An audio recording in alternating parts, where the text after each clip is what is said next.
एक छोटे से गांव में एक गधा रहता था।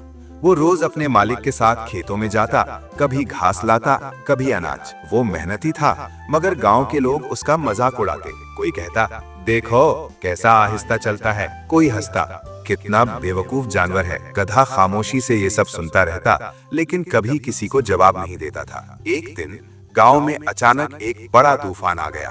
दरख्त गिर गए, रास्ते बंद हो गए और बहुत सा सामान बिखर गया। लोग परेशान हो गए कि अब ये सब कौन उठाएगा। तब वही गधा आगे बढ़ा।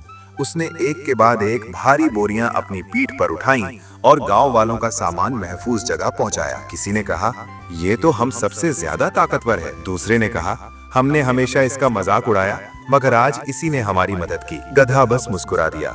उसके दिल में खुशी थी कि उसने किसी को नुकसान नहीं बल्कि फायदा दिया। इस दिन के बाद किसी ने गधे का मजाक नहीं उड़ाया। सबने सीख लिया कि हर कोई अपनी जगह कीमती होता है। सबक, हर कोई अपने तरीके से कीमती होता है। किसी को कमजोर या बेकार मत समझो, कभी वही दूसरों के सबसे ज्यादा काम आता है।